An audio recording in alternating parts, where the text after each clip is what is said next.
Hello there, everyone. Welcome to another episode of the AV Experience. I'm Ryan. This is Jonathan, as always. Um, I didn't screw that one up, and you're still I'm laughing at like, me. because as always, it's like you're bored when you're saying that. As always, As always. It's always whatever. Anyway, you do a anyway. good intro. It's No, fine. I I just, don't. Evidently, because every time I do it, I'm either fumbling over my words or Jonathan's laughing at me. So it screws something up. I'm just not good enough. I'm not good enough for you, Jonathan. no, not at all. It's funny. No, I'm definitely not. Today we're going to be talking about, is everything you read on the internet true? Something our parents always told us, and I don't know that. Your parents told you everything on the internet was true? Well, they told us that everything wasn't true, and now I look at my mom, and it's like she reads everything, and it must be true. It's like, oh my god, mom, just what are you doing? Uh, they're their word. I don't know. It's like they can't live by their own words. But anyway, that's not the point of this conversation. How have you been? What did you do? You said you were rebuilding a deck. Yeah. Well, just Nobody refinishing it. died, so that's important. Correct. No tragedies. That's good. I've been actually super busy. I got that filter in. I'd like to talk about that at some point tonight. The little ND2 Oh filter yeah, for have the you used it projector. yet? I have. I have some opinions on it. Well, let's talk about that now. Oh, all right, sure. Let's see You if I brought can, it up. I mean, we got to talk about it. let's see if I can point this at the. Can you can you see that? Probably not. What am I looking at? On the projector there's a filter tray. It's a like a 4 by 5.5 or something filter. No, it's black. Okay. At any rate, there's a filter tray on there, and there's an ND2 filter on it. And one of the guys on the Facebook group, Kevin's his name in real life, The Facebook. AV Experience Facebook group, Mm-hmm. said, "Hey, you got to try this filter out. It really changes the black level and it perceptively makes the projector a lot better. Specifically, Epson. He's got an LS12000 like me. Mm-hmm. He said it does cut the brightness, but not relative to the black level increase. Like it's worth the trade, in his opinion, on his setup." Mm-hmm. So I ordered it really quickly after we had a conversation on the phone to kind of like figure out what he's talking about. Not very expensive. It's like $50 for the filter. Mm-hmm. And the tray is, you can buy any filter tray you want just to hold it. And I industrial strength Velcroed up on either side of the lens. Velcro. It's the way. Yeah, just so it doesn't fall down at all. Any rate, I don't think I have the brightness to spare. I liked what it did in some capacity, but it cuts the brightness. They say on the web link by 50%, and Kevin said he thought maybe it was more like 10 or 15% in his estimation. Like if you took the brightness slider on the laser and dropped it by 10 or 15% on his setup, that was kind of what he thought it was, more like than like 50. On my setup, it seems like a lot more than 10 or 15%. Like I can usually watch my screen if I'm listening to music or something, and it's bright enough, even just in this setup, to watch like music titles or something come across the screen. If I'm just casually listening or whatnot, it's pretty dim when that filter's in place, like in this much light. Mm-hmm. Now, where I thought it was cool, he told me to try several different scenes. I went through and tried quite a lot of scenes. I've done 2 or 3 nights worth of tests, and I had my kids down here. We even split screen in it, like putting the filter over half the screen and not over the whole thing to test. Ultimately, with my low gain screen, I got an AT Seymour XD. It's like a 0.85 or something, maybe a 0.87. I thought you had a Sievertson. Mine's Seymour XD. Oh. Has been for like, I don't know, 10 years. Mm. At any rate, I don't think I have enough brightness to spare, because universally, like there were some things where my kids and my daughter, my 15-year-old daughter, was testing it with me a lot. Some things where you're like, yeah, this is a little bit of an improvement. But then when it comes around to anything bright, it's like, you're just giving up too much. But do you think you'd get a lot of the similar result of just lowering your brightness? I don't think it's quite the same. No. So, I'll be very specific about it. You know how Epson LCD, because it's LCD, the black floor never gets black unless the laser cuts off. Then you have full fade to black. Mm-hmm.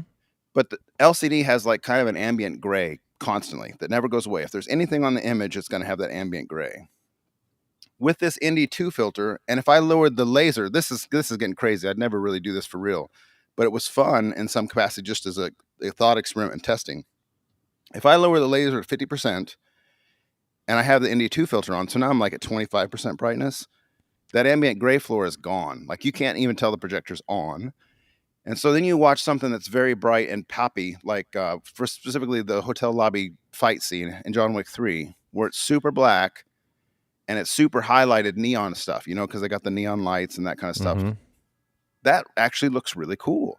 I mean, it's more contrasty than most projectors I've seen, including JVC, but it's just not bright enough. Like it feels to me like we had an NP5 in here that was only 450 lumens at one point. It was like the bulb was shot. Mm-hmm. It was actually a Best Buy floor model, and it's been on high for 2,500 hours, and it was just like 450 lumens.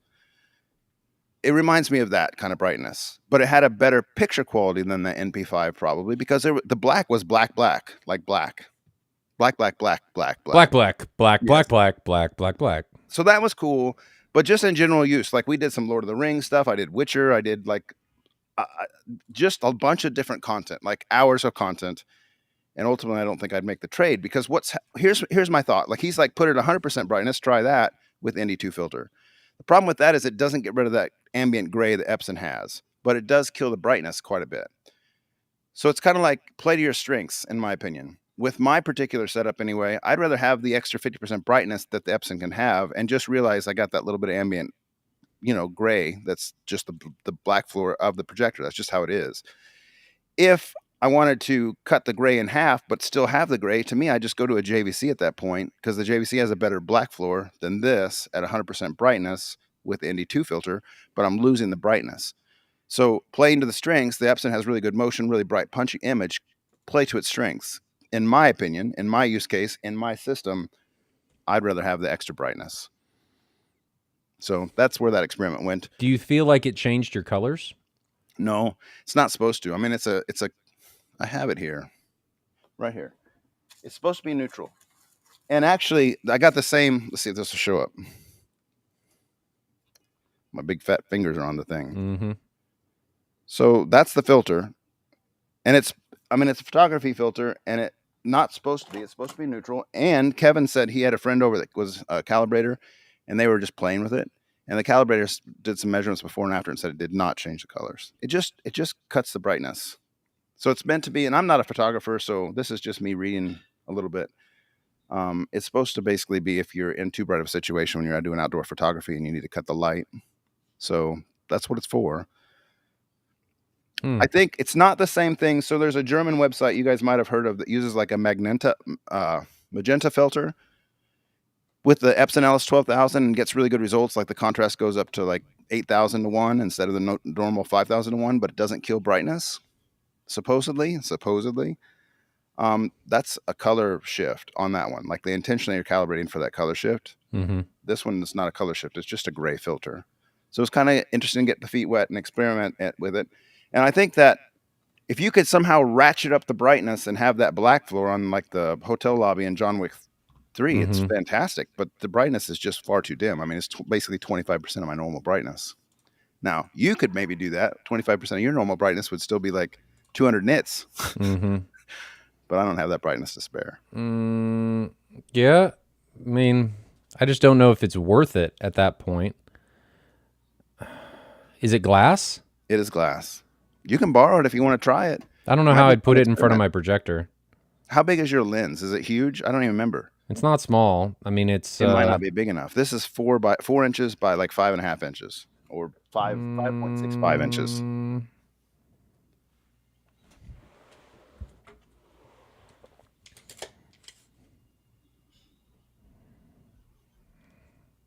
So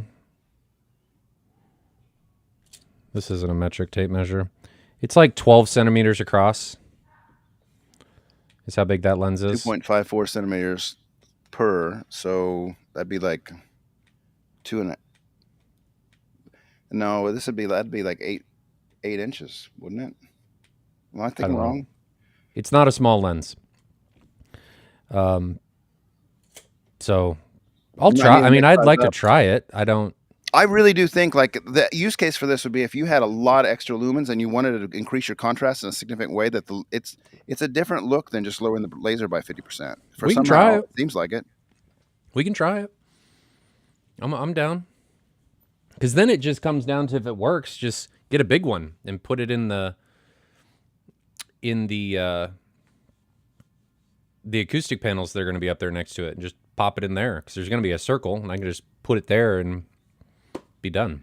So that'd be Yeah, interesting. I mean, all I can tell you is like it would make sense that it would just be like running your laser at 50%. But if I run my laser at 50%, I still have that Epson gray screen, and I don't. I mean, I don't have a way to turn it to 25 because the minimum on the Epson is 50%. If I turn the Epson laser to 25%, would I still have a gray? I kind of think I would. This gets rid of the gray. At So it 50% gets rid of the laser and gray ND2, there's no gray. entirely. I wonder Yeah, what like that's there's no making gray. your You contrast. can't even tell the thing's on. Like the ambient light of the room, and I have no light in here. The ambient light of the room is the same color. Like you cannot see your screen. You can't see anything. It's off effectively, but it's would be gray otherwise. I'll have to try that. Yeah, maybe it doesn't increase contrast. It just lowers the black floor. I don't know. Interesting. Are you seeing Interesting. comments? For some reason, I'm not seeing comments tonight. Oh, Yeah. there they go. They just had to click it. It wasn't open by default. Yeah. What a Normally, I What think a- it's just open. what a I remember boob. clicking it. What a boob. That's what I call my daughter. She's a boob. Yeah. So on to the topic. I don't know that I have. Well, we can talk a little bit about what I was doing. I was messing with Josh AI. For anybody that doesn't know, Josh AI is an IP control system. But the cool thing about Josh AI, unlike all of the other control systems, is end users can do a decent amount of programming themselves once it's deployed. So you're not reliant on an integrator in order to make any changes to your system. You can go in and do it yourself. And they have a remote that's coming that's kind of Apple TV-esque. It's like a flat remote. It's not really substantial. It's got a few buttons on it, and that's it. Battery life's supposed to be 30 days or something like that, and it comes on a wireless charging puck that you can put it down on. So I think that's super cool. It's like Siri on steroids. Like I can tell it, hey, I'm not going to say its name because it's listening. Hey, I want to watch TV in the living room. I want to watch not just TV. I want to watch Batman, The Dark Knight in the living room with the shades closed, and it'll go do all of that. Turn the TV on, put it on. If you say Netflix, it'll do that. If you don't say Netflix, you can put all of your like content distribution in a hierarchy, and it'll search it in order to find what exactly you're looking for. And then once it finds it, it'll put it up and start it, and you're off and rolling. So it's like a routine without programming a routine, huh? Yeah, it's AI driven. You can do routines on it, like if there's things that it doesn't necessarily understand, because there are limitations with a lot of this. There are routines that you can create, and you can create your own scripts and scenes and stuff. But the idea behind it is you can string all of this stuff together organically just by talking to it, and it'll go do it for you. So haven't gotten too into it yet. I had to go through all of the training and stuff for it before I could start messing with the demo setup that we've got. But it seems really cool. I haven't been a huge proponent of IP control systems in the past, but this seems like it's right on the edge of IP control system and like a Siri or Alexa or something. And I really like that. I like the direction that it's going. So another benefit is normally with something like Control 4, you have to use like Lutron Pro bridges. You can't use the normal Lutron Caseta bridges, which is what most end users have. You have to go buy the Pro one. You can't get those unless you're an integrator. This one just found everything by itself. It went out and found all of the devices on the network. It found my Ubiquiti cameras. It found the Lutron stuff. It found all of my Apple TVs, the Kaleidoscapes, the Sonos. What else did it find? My AV Pro Edge stuff. So it went out and found all of this and populated it, and then I had to authorize it and tell it how to get into it. But it found it on its own, so that was super cool. I really liked that. It hasn't told you, I'm sorry, Dave, I can't do that type thing? Like, not yet. Al, I haven't messed with it very much. No, I haven't gotten a no from it obedient. yet. No, not yet. Not yet. So that's what I've been doing. Ordered the rest of the stuff for the theater. Panels are on their way. The lighting's on the way. So hopefully in the next few weeks, the MadVR Experience Center will be done, and we can have an event over here. and get this all fleshed out. So I want to talk show it. about that a little bit, or you want to keep that close to the vest right now? What? Because you kind of had an idea for like sort of like what Scott. I want to do kind of what Scott does. Really piss off my wife, unfortunately. I want to just have an event where people can come over. We can set up a bunch of other speakers that people can play with, see the theater, because very few people have actually seen it or heard it yet. And I think it'd just be cool. And then eventually you and I talked about doing a crawl. I thought about doing the crawl now, but that's too much organization to make happen now. We got to wait for that. So doing a crawl sometime in the spring, I think would be good. We're due for one, and just got to make that happen. But now that I say that I'm going to make it happen, it's going to happen. I don't like having those things stay over my head. It's going to happen. So as soon as the theater's done, which should be done in the next couple weeks, as soon as the stuff comes over from Italy, it's 1, 2, 3. It's like 7 or 8 panels that had to get fixed and added and changed and stuff. Once that's done and I get the lighting in, ready to rock. We talked about the Storm versus Chernoff stuff, right? Yeah. And how that's The working. switching is so instantaneous, you weren't even sure it was switching. I did it for some reps yesterday, some industry reps, and I was switching, and I didn't tell them I was switching, and they thought it was on the same thing, and they thought I was lying. So then I had to go back and mute one of the pre-pros and then switch again, and then they could see that it was actually working. So it's so fast you can't even tell it's working, which I'd never did. Past my expectations. So that's awesome. So this is your blind test that would be fun, I think, in this regard. And I'm just thinking through this on the fly.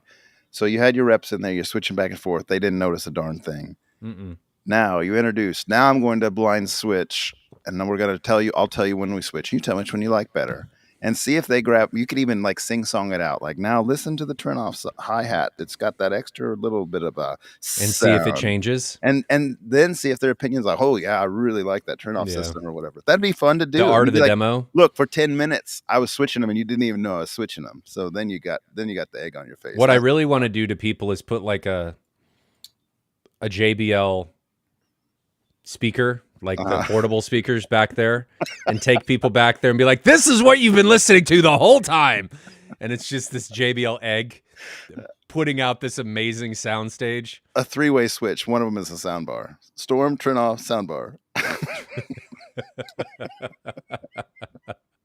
Sonosark. Yeah, I should do that. I should do that. So tonight's topic is everything you read on the internet true? Jonathan obviously believes so. Oh, yeah. He's a glutton. Of course. Everything he reads on Facebook and Instagram. It's like, Megan, look what I just learned. You know the old meme where somebody's up late at night and they can't go to sleep, and like someone's like, why aren't you in bed, or why aren't you going to sleep? And it's like, because someone's wrong on the internet. That's my life. Yeah. That's my life. Can't let it go. Can't let Somebody's it go. wrong on the internet. Can't let it You go. and AVS forums. I know. I need to drop that like a bad habit. Yeah. I try and drop it. I just look at it and I get onto Reddit and Facebook sometimes and read some of this stuff, and then I'll start typing, and then part of my brain will just go, it's not worth it. And then I just get out of it because it's not. I'm a slow learner on that, and I'm like addicted to it, to be honest. But I do see the lack of sensibility in it so often. Even it's not even just AVS forum either. I went to Hard Forum today, which is another forum I frequent. Mm-hmm. It's computer hardware, and I just wanted to check out the new information on the 5090 to see what was going on in the the NVIDIA graphics card world. Mm-hmm. I was trying to read. I just skipped the end of the thread that's like hundreds of pages long where people are talking about it, and the last kept going back like 2 or 3 pages, and it was just arguing about piracy. And I was thinking like, what? And they were getting into it. Like, basically, I'm saying piracy, but that's not the right terminology. Scalpers. When the cards come out and the 5090 gets picked up by scalpers and then resold for profit, that was what it was. The argument was about. And it was like 3 pages, and I was like, I just dropped it. I just quit reading. I was like, I don't want to read 3 pages of arguments about things that don't matter. It's not worth it. It's not why I'm here. All right, so I kind of blew up your topic.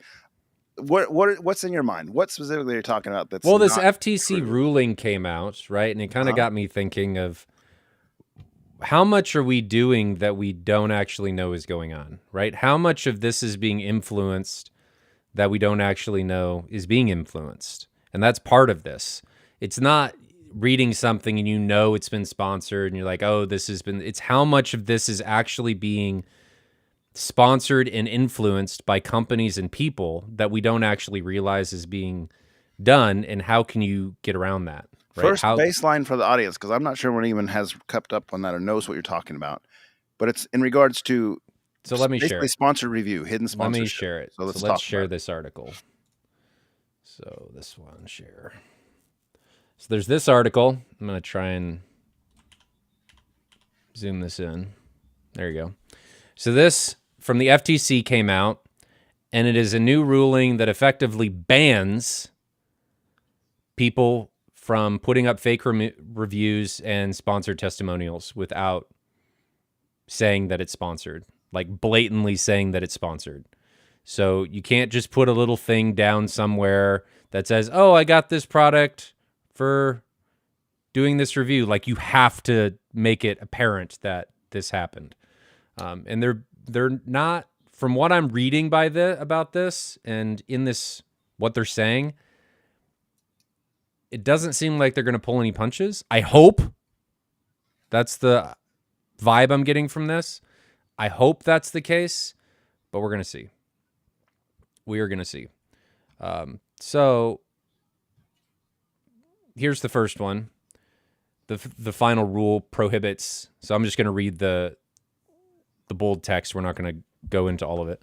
Fake or false consumer reviews, consumer testimonials, and celebrity testimonials. The big one that I saw there was celebrity testimonials. Not necessarily for myself, but you see them all over Facebook. Like, oh, yeah, I use this product, or I have this product. Look at how clear my skin is. So they can't say now that they use it when they actually don't, right? They can't lie about it.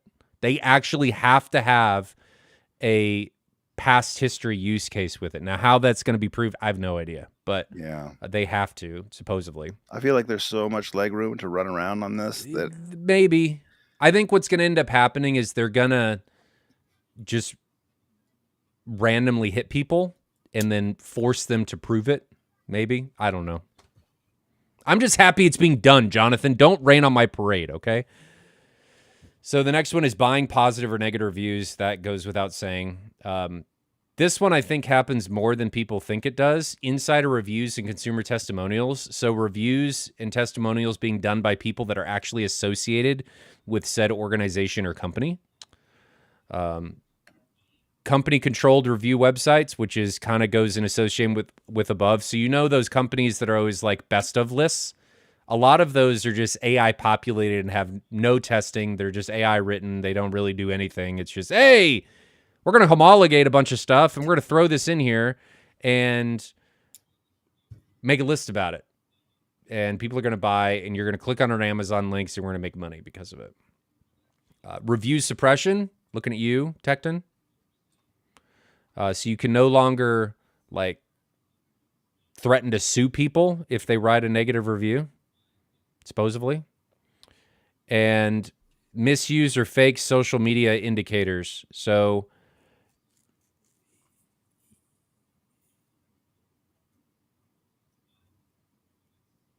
the companies can't use or facilitate the use of something that they knowingly know is fake. Now, how that's proven, I don't know. I mean, a lot of this stuff in the world, there's ways around it, but I'm just happy something's being done because things are progressively getting worse. And now that AI is coming out, have you looked at like Google Images and seeing how much of it is AI generated? no, not It's that disturbing. specifically. There's a lot.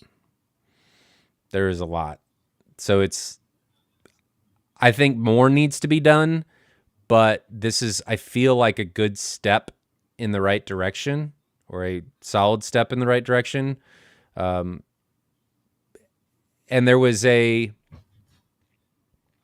think before this was put in place, but there was no real like financial penalty, and supposedly now they're going to put in a substantial financial penalty around it.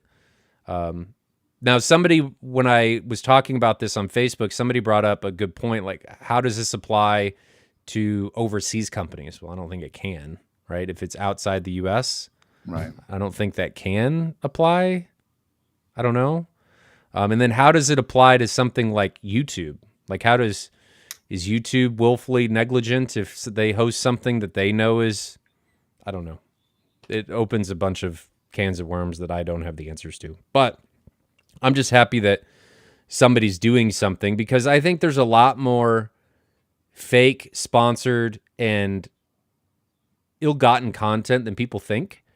Like, the majority of reviews that are out there, just focusing on the audio and video space, the majority of reviews that are out there, the content creator has gotten something for free.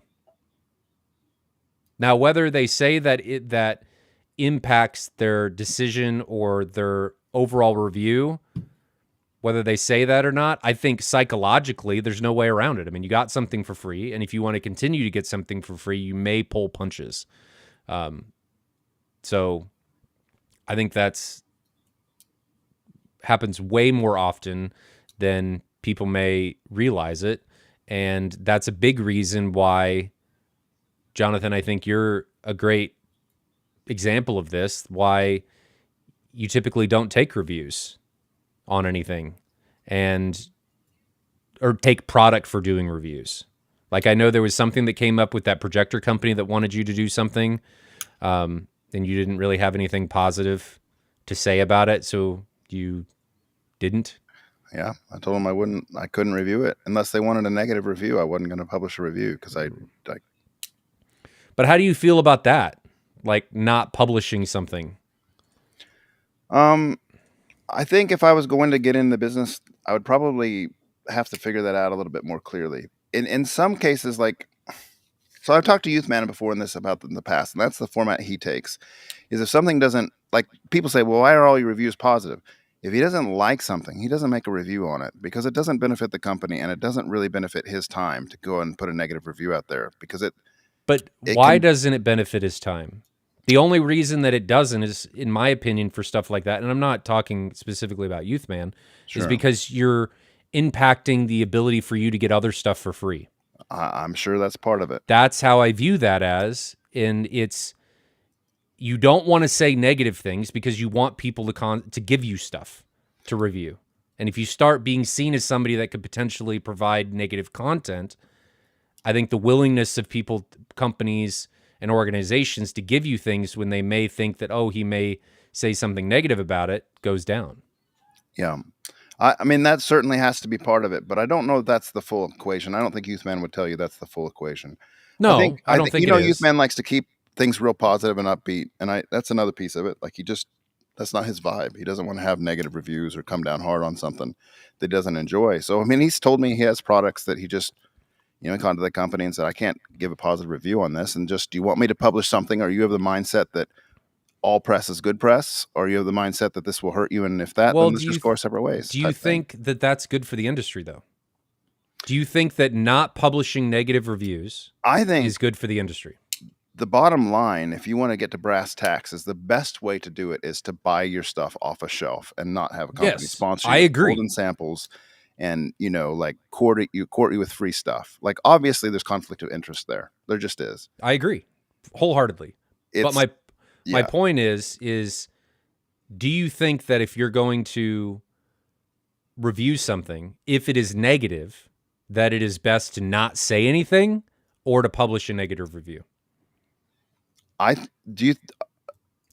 answer first if you'd like. No, I know where your head's at. You should publish a negative review. But it gets a little difficult if you don't establish that up front, which is why I'm saying, like, if I was going to do into a review business, I think I would establish that up front. That's where I was trying to lead earlier, because I didn't have that established with this vendor. They're like, hey, would you like to review our product? It's the best projector, we think, under $1,000, and you can compare it any way you want. We think you'll really like it. They sent it to me, and it was trash. I mean, it was trash. Mm-hmm. I wouldn't want it I wouldn't pay anything for it. I wouldn't pay anything for it. Mm-hmm. Like, I don't like it. I don't like the product. Mm-hmm. I was asking my family. I had 2 or 3 friends over here. We all thought it was trash. Now, I didn't establish up front that I would Yeah. review it and say this is trash. Like, I should have had that up front. You want to send me your product, I'm going to put an honest review out. Like, that's the thing that you're going to have to take. You're going to have to accept this. It could be positive, it could be negative. It's just going to be my honest opinion. Mm-hmm. That's what you would need to put up front. If they send me a product and we don't have that conversation up front and I trash it, it's probably not. I agree with not a good that. I situation. think that's in the best interest of, what's the word I'm looking for? Ethics, right? You didn't establish that up front. It's ethically not okay to then kind of just come out of nowhere and slam them. I think that, especially if you're getting a product, right? That's important to do. My point with this is, what good does it do the industry and the consumer at the end of the day if everything is positive? Because you never find out the negative aspects of any product. And this goes for any product, because no product is perfect. There's always something that is negative. There's always a compromise. So happenstance, I was talking to Andy, Pixel Pusher 15, about this today, and we were talking about, because he does a bit of this. Just happenstance. Like, this was not even related to what we were talking about tonight or anything. We were talking about the difficulties of that. Like, if you get into the review space, the difficulties of this piece. He said that what he thought he would probably do is give like an award, like a standard, like there's a gold, silver, bronze, whatever you want to do, like 3 tiers.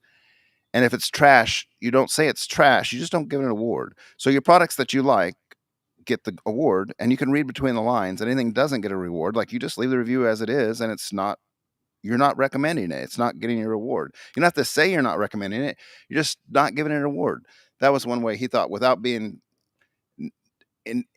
like intensely negative towards something, you can just let it ride and not be recommended. Are you having to do that because you're continually trying to get free product? I'm sure that's part of it. Like, why else would you do that? I'm not saying that that's wrong. I understand that, and I think if you're going to take that approach, that is valid.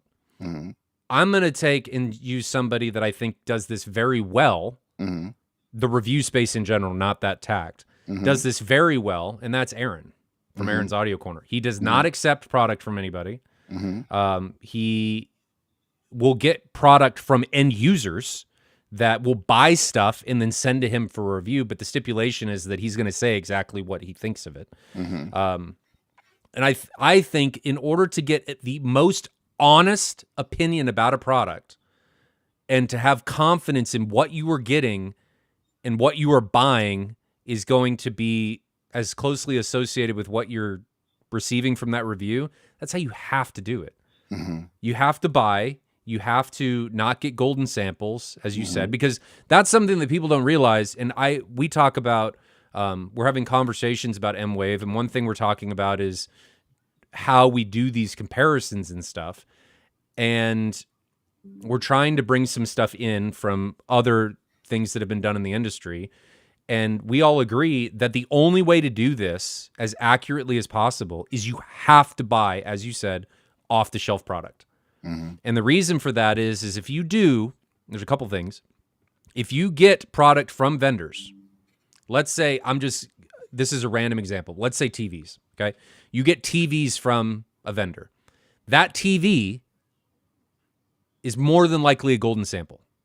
It's going to have the best of everything. It's not going to have any, hot corners. It's going to have uniform everything. It's going to be as bright as possible. It's going to have everything as solid as it possibly can to showcase the best experience that it can to represent the company as best as it can, even if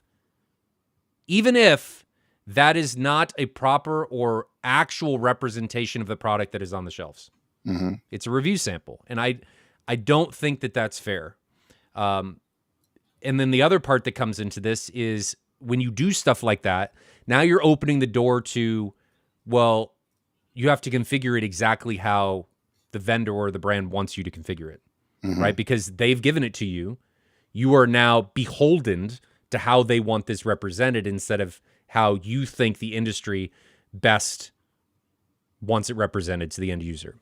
So by doing this and off the shelf, you are able to get a more accurate sample of what the actual end user is going to do. And I don't think there's a way to do this correctly without or properly without buying your own stuff. And so when you look at all of these reviewers and stuff that are out there, and I'm not attacking anybody, or I don't want this to come across as this. I just want people to understand that you have to take everything, even people that, even me, even Jonathan, you have to take everything with a grain of salt. You need to make sure that you go and verify. You've got to go take what you've just heard and verify it somewhere else, right? Make sure that multiple sources are saying the same thing. And then there's a pretty high likelihood that you're going to reach a common denominator and what you're hearing is actually truthful. So, in my opinion,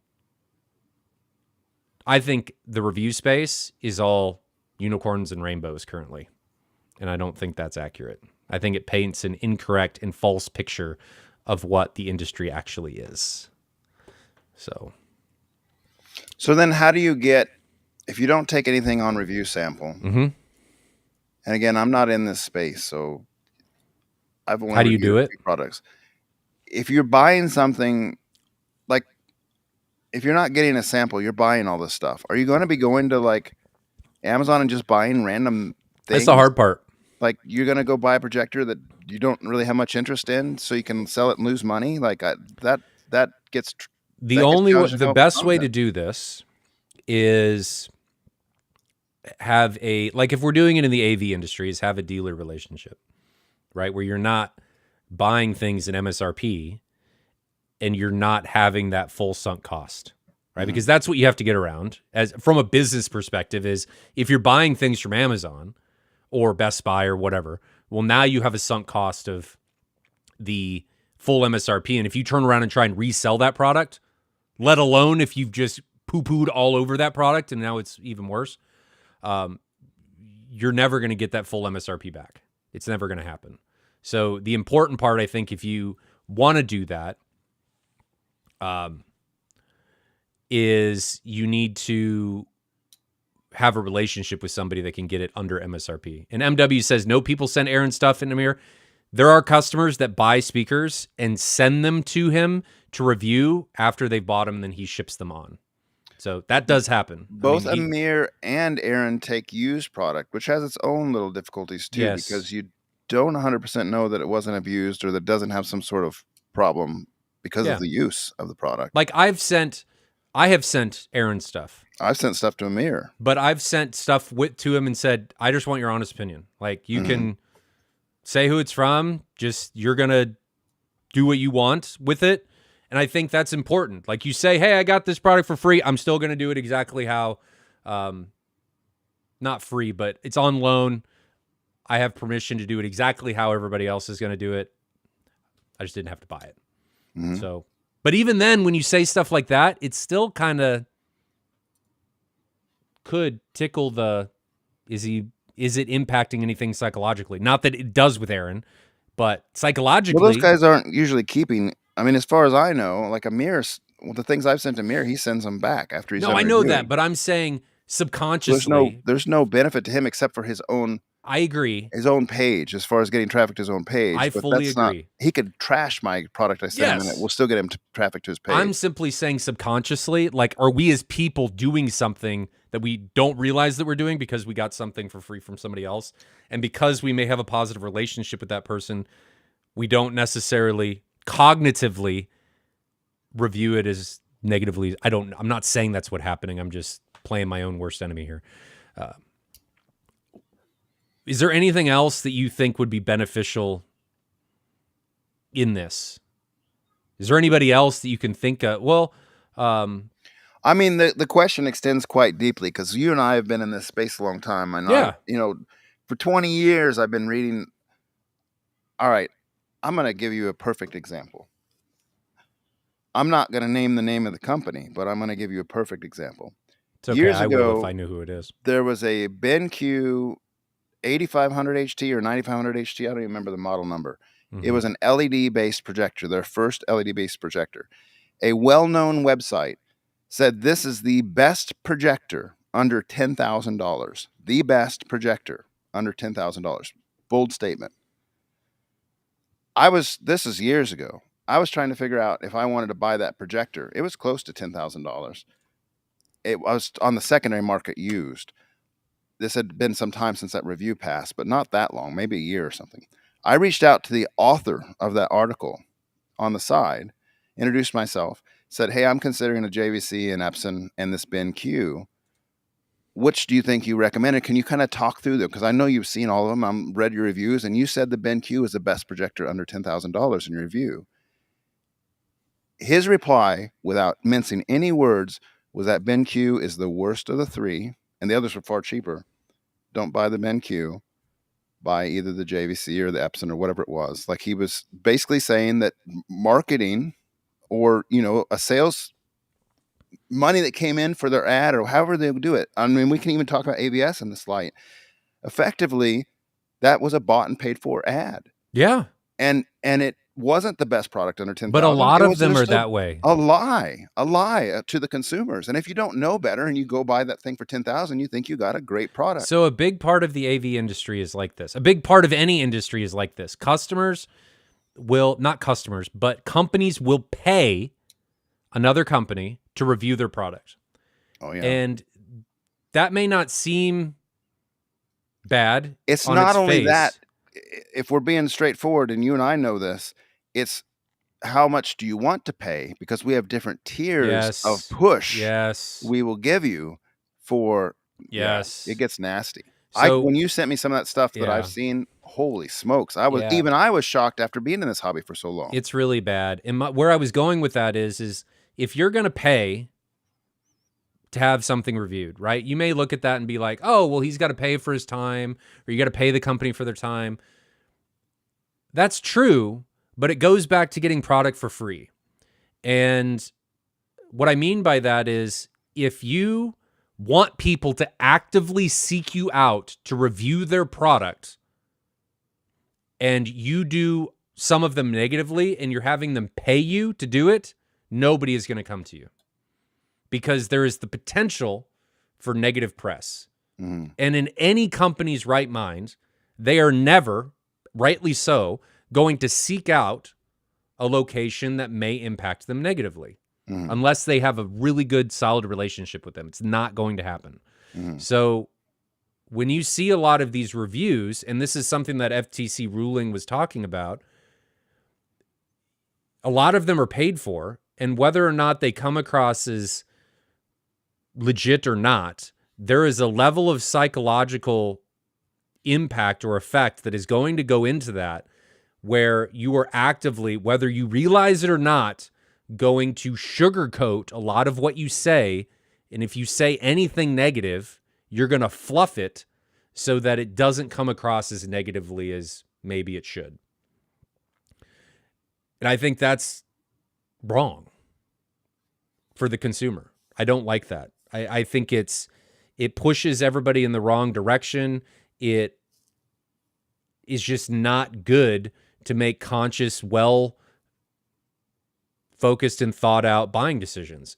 But to play devil's advocate here, if you're the company, how do you compete? If everyone is doing that and you need these reviews, what do you do? Where do you go? How do you do it? Right? Is there a way that they can go around it? I don't know. No, there are ways, but it becomes grassroots type stuff. Like, and I won't go into specifics, but here just recently someone contacted me and said, we're getting ready to create a new subwoofer driver. Would you be interested in reviewing it for our company? I said, sure. I'm not going to even charge them if they come my way. Like, this is just hobby free for me, like interest type stuff. If you find kind of that little blend of somebody who has enough knowledge to do it, but not in the profession, like not in the industry, and doesn't have to therefore live off the money that comes from the reviews, Mhm. that's kind of that little grassroots space that you could exist in. If you want to go to the professional thing, you got to pay to play to get those reviews out there, to your point. I mean, that's just how it is. You want to go to Audioholics and get a review, you're going to pay. But how do you, with that company that wants that subwoofer company, are you going to tell them that you may, if there's something negative, you're going to say something negative? I think let's say this, if I spin up into more of a review thing full time, I was thinking about creating a company like Integrity AV or something along those lines, where like, you're going to get my honest opinion and I'm not going to have any bones about it. Like, this is what it is. And, let the chips fall where they may, that type of thing. That'd have to be the format that I'd want to go on. Okay. Yeah. We should do that together. I'll feed you. Feed you the product. Well, that almost sounds like we're talking about both sides of our mouth, because if you're feeding me product, No, I meant so that you could buy it yourself, but not have to do it at MSRP. That's what I meant. okay. I don't care. I mean, I think it's, to me, when you say the integrity part of it, it is all about doing things with integrity, right? hmm But you have to do it in a business mindset where you're not upside down. Like, that doesn't make sense. So I've thought about this the same way. Like, how do you do this without going into debt? hmm Because if you don't have the viewer base to offset the buying cost of the sunk cost of whatever you're using to buy it, you have to have another way to do it. I just want realistic and honest content out there. It doesn't matter to me what the review is. I want to know just as much as you do. I want to know. hmm I look at it as not reinventing the wheel. So, like, you're a lot better at that than I am as far as the review stuff is. I got to do what I can do to facilitate that and make it work to the best case of both people and for the entire industry. So I just want, at the end of the day, what I want, whoever does it, I want honest, no holds, factual, objective opinions on things. Because at the end of the day, it still is an opinion. But if you can facilitate or bring in factual, like, graphs or measurements and stuff that back up your opinion to solidify it more towards actual, like, a scientific theory, then that's just going to make it even better. Sounds like we've started a business. It's all about just making the industry better, however that turns out to be. And I think the industry it needs more integrity in it. And what Jonathan is proposing with spinning up, if he even decides to do that, is a big part of what we're trying to push in Cedia and what we would like the vendors to do. There's a big push on vendors to try and get measurements being done in a specific way publicly released, or at least to dealers, so that people can make more objective and knowledgeable decisions on how things are being implemented. And if you don't have the content or the information, how can you do that? So, yeah. Jonathan, can you fit a Clipple in your basement? Well, so talk about reinventing the wheel. Aaron's already doing a great job with that. I mean, then at that point, because you got Amir and you got Aaron, Reinvigorate, people doing bring it. back database. Database is a missing piece. That's Yes. that was such a strong product. Yes, it is. And he doesn't do a lot of subwoofers. He's retired at this point, basically. No, Aaron Oh, doesn't Yeah? really do a lot of subwoofers. So I thought you said you didn't have much time for this. I that's why I haven't done it so far. I mean, I got 4 kids. Life feels really full. I mean, it feels really full. Yeah. But I think, full-time job. I mean, I think if it was done right and you did, like, and I'm not saying this, throwing this on you, I'm happy to help with this. If you did, like, a weekend or a day a month and you went out to a field, you had 4 subwoofers, did them all in a day, that lessens, instead of going out multiple times, it's just like, here's one day. It's like the audio shootout or the comparisons or whatever, and then you just slowly build. Because if you try and take off and take this big bite at the very beginning, it becomes too much. I did that to myself with the theater. I'm going to demolish the whole thing, and we're going to start over. So anyway, what other part of the industry do you think is maybe not how people perceive it to be? Is there another part that this is an open question. I have no idea. Anything on video? Because we talk about this a lot with audio. Yeah, I mean, I where I stand on diminishing returns thing. I think some sanity can be injected in the hobby in a lot of ways. The Yeah. diminishing returns hit hard, and if you have the money or you have the interest to really pursue the ladder or those last couple rungs, then do it. But on everything in our hobby, diminishing returns is a real thing, a Mm-hmm. real thing. And I don't know that that's as widely known as it is or could be. And I, myself, especially in the early years, I was guilty of that a lot. I'd I'd upgrade to something new and shiny, and I'd be like, "Wait a minute, what did I do?" I mean, I remember upgrading from an Onkyo 8000 or 805. There was a really strong like flagship processor to the 818, and it actually was worse in a lot of ways. Well, Like let's look at notably what you just worse. did with the AV10. And I don't think that's notably worse, but I don't think it's notably better either. No, but you knew that going in. Yes. You knew that going in. The Which only you thing I need gained was 2 channels, which we've talked about before. Didn't gain me anything. no. So I'm only using these 2 sets because 4 works better than 6. So these are just unhooked, effectively. Yeah, I totally agree with that. And I still, even though I've been very vocal about that on the forums and on our podcast for the last year, like the AV10 is a nice flagship receiver. There's nothing wrong with it. No. But I didn't gain anything from my X6700 audibly. I've just been up in front honest with that. I mean, I've used the same amps. I can't even tell the difference. If I was blind test, I would not be able to tell the difference. So I still, even after saying that all these times, I still have people, say, "Hey, you got the AV10, and that's a dream piece for me. I got the X6700." I'm like, well, wait a second, and then like it's almost like you're trying to convince them something that they won't believe you when Yeah. you say. It's like, wait a minute, well, why did you buy it? I don't know, because I'm an idiot, because I wanted Jonathan. Yeah. He is downgrading, by the way. Yeah. Well, I will do testing to make sure that but yes, that's the intent. Ryan's got 6800. shiny 6800. Now to be clear, there are benefits from the AV10, like, which is kind of funny that its XLRs, as far as I know, are grounded, but its chassis itself isn't grounded. So that's funny. But you're going to get more voltage out of the XLRs. It's got more channels.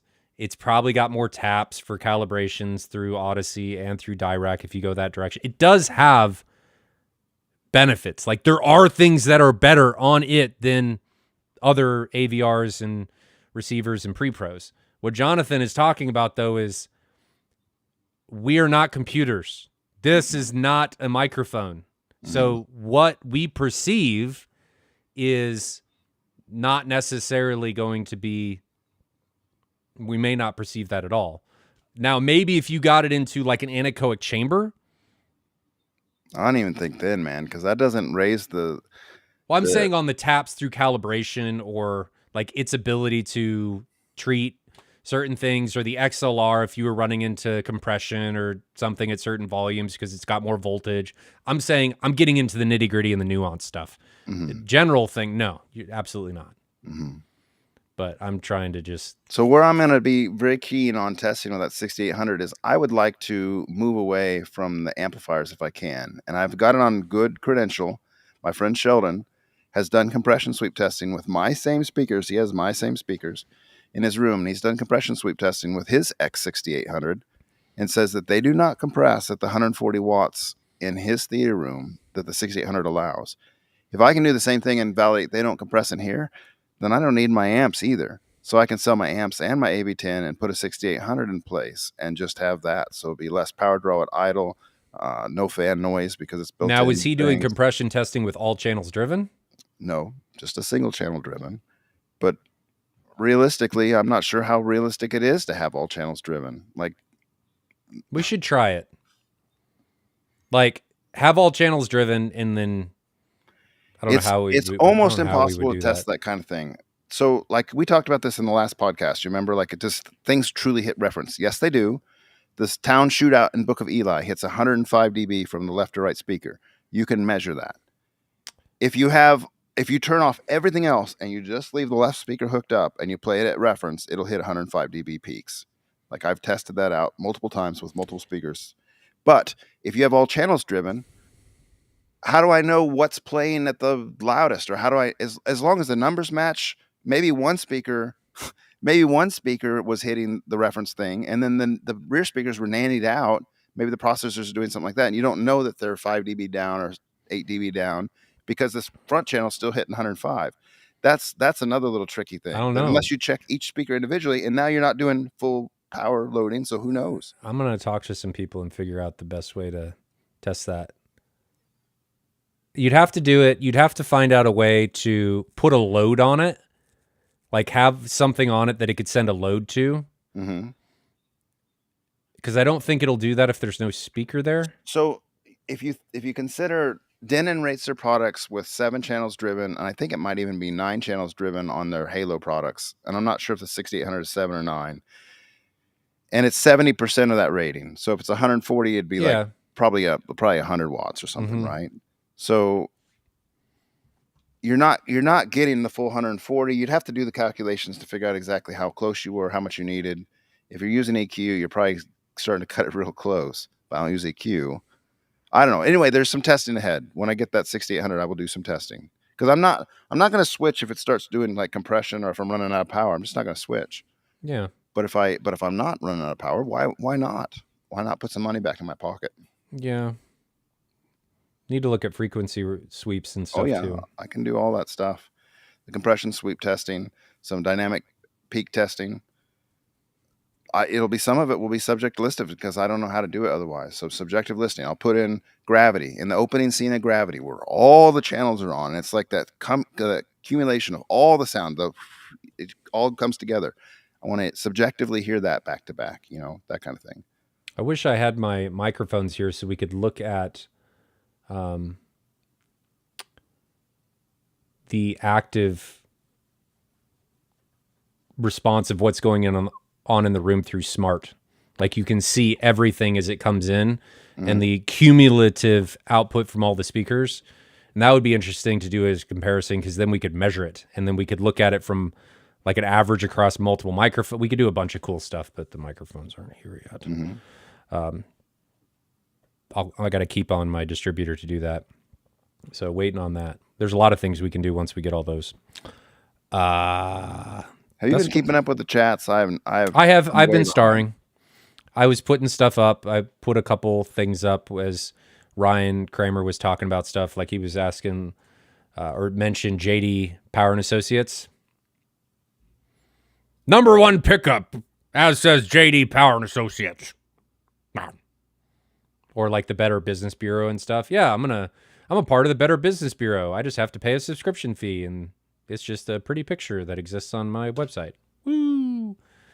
That stuff is everywhere. It's not just in this industry. Oh, yeah. It's the entire consumer market, regardless of what industry you're in, is rampant with it. Anything else we should talk about with this? I don't think so. No, except for this is kind of funny. MW came clean with us for the night. Oh, wait a minute. I read that wrong. He's saying he does write things that are true. I was reading that as a comedy. What a goober. Paul says pretty much everything's true.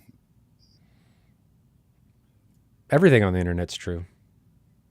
Everything. Nothing is fake. Let's answer some questions. There's not too many of them.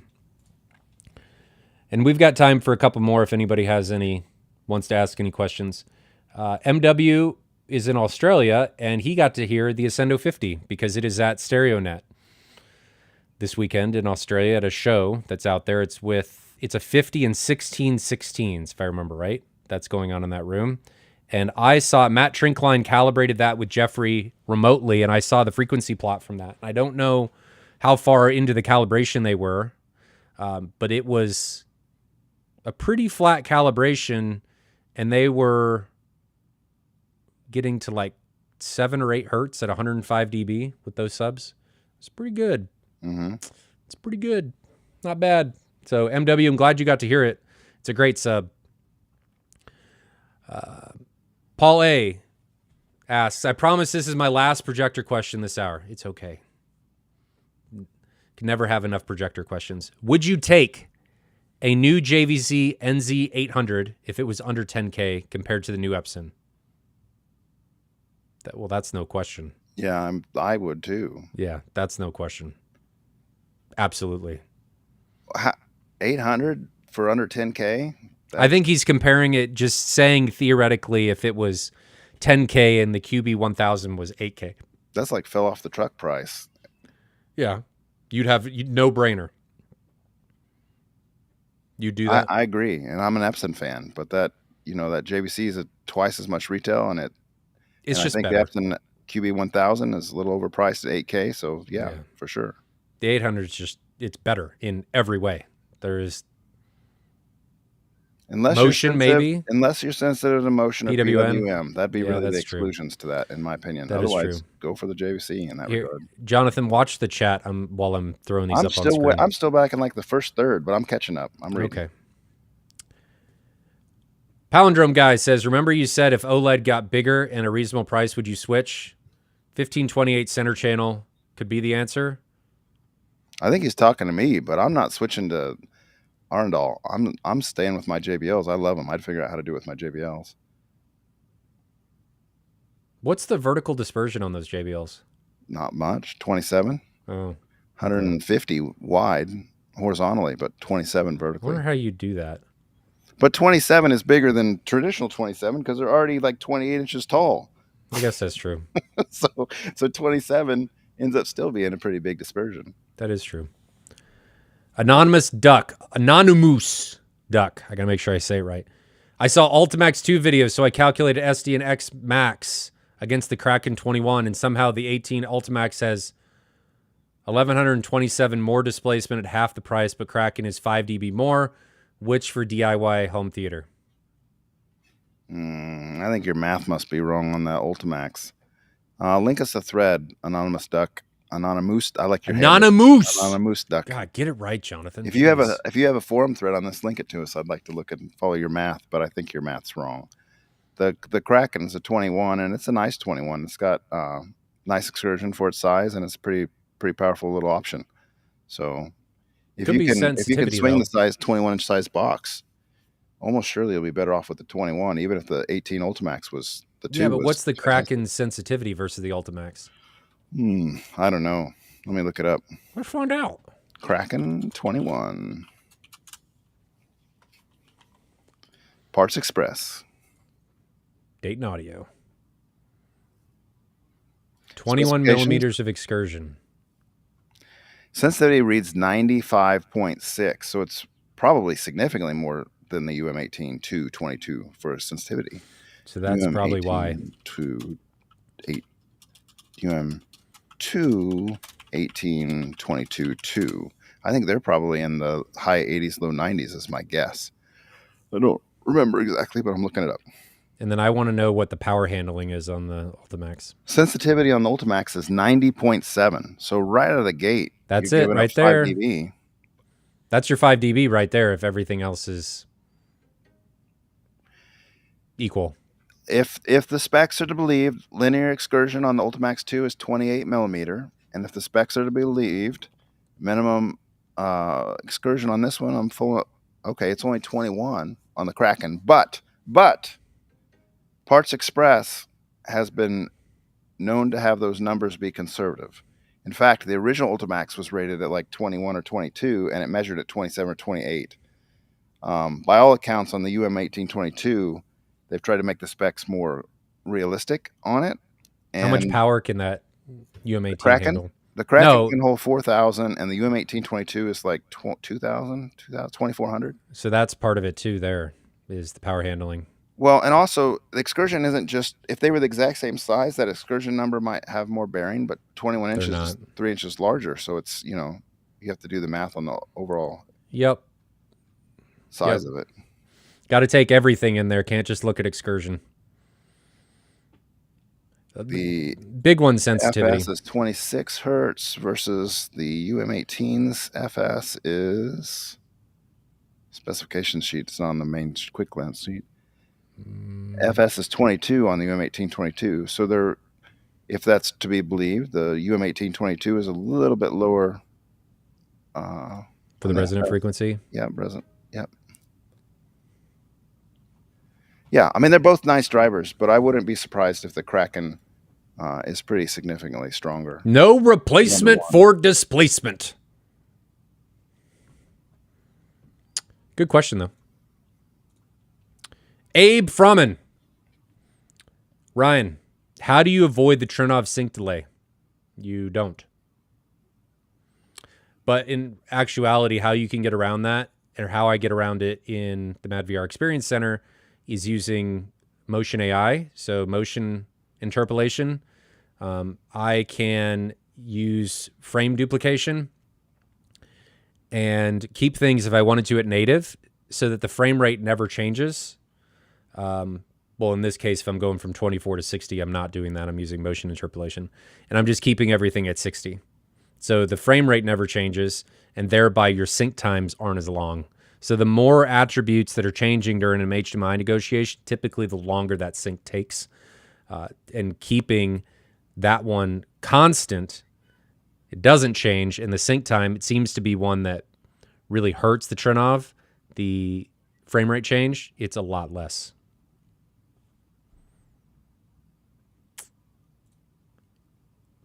Mosin, I'm not even going to try the last name. If you can give me a pronunciation, I greatly appreciate it, and I'll try. What is your opinion on the AWOL ultra short throw projector versus the 100-inch TV versus Epson 11200? What is an 11200? Let's assume he's talking about the 12,000. Maybe Okay. it was started with 11,000 and went to 12,000. Maybe. What would you do? I haven't seen the AWOL UST projector unless it was something that was hidden in an M-Wave room that I didn't recognize. No. I haven't seen it. UST in general, projectors are more for like rooms with ambient light or sunlight or windows or that kind of thing. They will not typically rival your long throw projectors like the Epson LS12000. So between those two, I picked the LS12000. Between the LS12000 and 100-inch TV, it all comes down to screen size. If you got 150-inch screen capability, I'm going to the Epson. If you're stuck at 100, 110, I'm going to probably go to the TV. Is that where you fall out, or what do you think, Ryan? No, I think that's where I fall out. I think I'd do a TV over an ultra short throw. There's too many compromises with an ultra short throw, in my opinion. And they're not, I don't really understand why do they have the draw they do? Because they're not, most of them are not any larger than 120. Generically speaking, they're hundreds and 120s typically. So if they're that size, why would you not just buy a TV? USTs have the fancy screens, the ambient light rejection screens, but they're still not a TV. They're not going to even come close to a TV as far as contrast during a lighted playback in a lighted room. TV's going to smoke them. So what's the draw? I think the draw is, if you're comparing it to a standard throw projector, you don't have to mount a standard or an ultra short throw on the ceiling. It's easier. Cable runs, it's just easier. No thanks. I haven't seen one yet that makes me want to buy one of those. I haven't either, but teach their own. Yeah, sorry if I offended anyone. Abe Fromman, another question about the Trinnov. I have a Trinnov Altitude 16, and I'm thinking about waveforming. I have 4 JTR RS2s, 2 front, 2 back. Do I need to do anything different since there are 2 18-inch drivers stacked in each sub? I suggest you look at the website, at Trinnov's website. There is a like a template, or what's the word? What's the word I'm looking for, Jonathan? Like programs and stuff. Crap. I'm not sure where you're going. Template, or like an example, or something. There's a word, but I can't think of it. That shows you where things need to be, ideally on walls.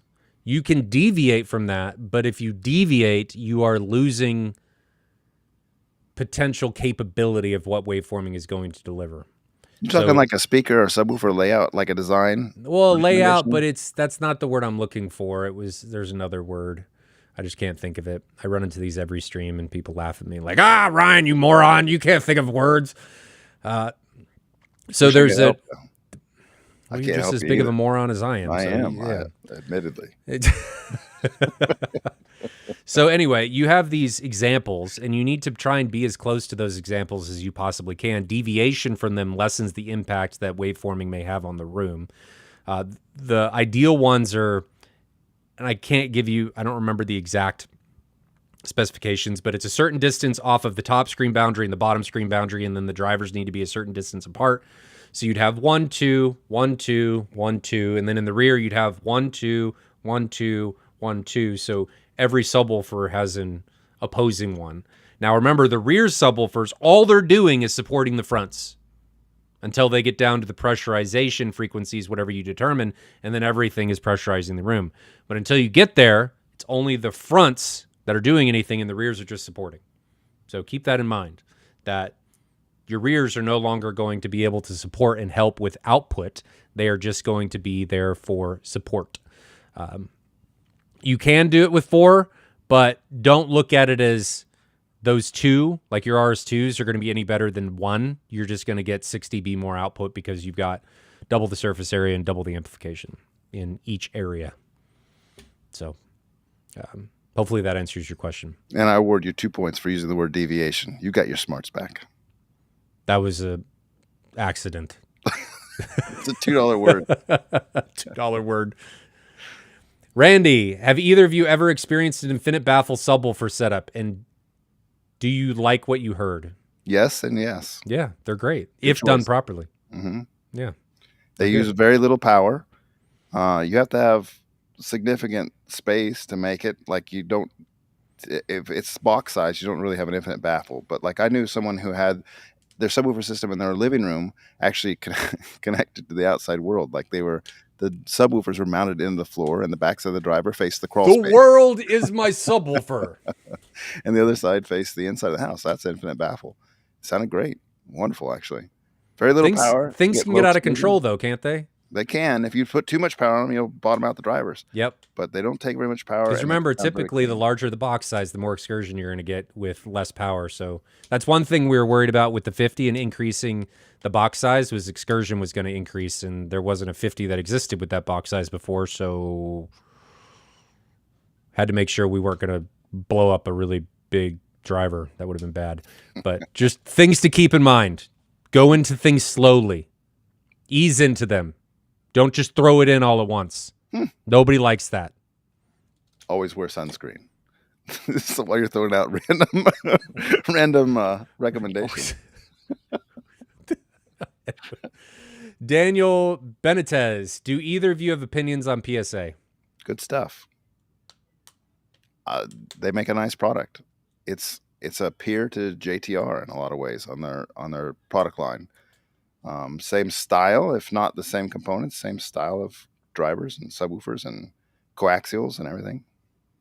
Good product. I don't have enough experience with PSA to have an opinion.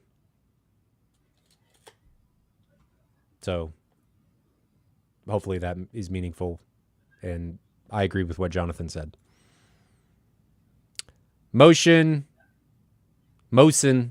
again, I don't know how to spell the last name. I was really thinking HD Fury Vroom would make LLDV, but I ended low latency Dolby Vision. I end it up with all other problems, money wasted. Or is it LL? Is it low latency Dolby Vision? Yeah. Low latency Dolby Vision. Why are people chasing this? I don't understand. Here's the attraction. I do know the attraction, but I just don't want to mess up my HDMI signal chain because I think it brings its own detriments, as Motion found. Effectively, and you know this, we've talked about this before, so I'm not saying anything that you don't already know. Dolby Vision has the ability to indirectly, not related to the display itself, but pass HDR that they've graded for 300 nits. Projectors can't hit any more than like 100 or 200 nits. So if you use the lowest level of the Dolby Vision, regardless, if you trick your HDMI EDIDs into thinking that you have Dolby Vision on your display with like a Vroom or whatever else product you use, you can take advantage of that 300 nits HDR grading that Dolby Vision created. And so a lot of guys say that's beneficial to their displays, to their projectors very specifically. There's a big advocacy for How, it with though? LS12000 because you're feeding it a pre-tone mapped HDR tone mapped signal. So you're using Dolby's tone mapping for 300 nits. But it's which is- wrong for your projector. But it's giving the projector a better, and I haven't even seen it, to be frank, so I'm just going off what I've read online. You're giving it an easier tone mapping, and they've done this for years, right? The Panasonic players that everyone has raved about for a decade does the same thing. The Oppo does the same thing. It lowers, you choose your luminance of your device, like on the Panasonic. You say, I have a low luminance display. It maps it to what, like 600 or something on the Panasonic, and it remaps the HDR tone mapping to 600. So then your projector only has to fight with its internal tone mapping between 0 and 600. On the Dolby, it's one step down. It's 300. So 0 and 300, the tone mapping has to happen. And theoretically, it can help a device that has primitive HDR tone mapping look better. The problems with it, and I'm all for that. That sounds great because I like what the Panasonic does to. There's a couple problems with that, though. One is if that is directly, like if it's a movie, like a Hollywood released movie, I may be able to get behind it. But if it's something like Netflix, I don't even know that their trim passes are necessarily correct because I don't know that they're all humanly done. I think a lot of them are just kind of thrown out there. And I don't know either. In my opinion, a lot of what I've seen on Netflix, the Dolby Vision ones and the comparisons I've done, a lot of times look worse than like the normal HDR ones. So I think it's a double-edged sword in a lot of content. I mean, I can get behind it, what you're saying, potentially if you've got something with more of a rudimentary or primitive tone mapping system on it.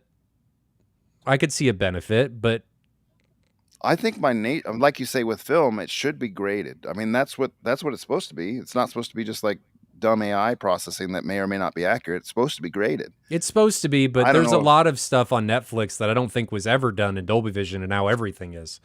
So fair. You got to be careful with what you're using it on, is my point.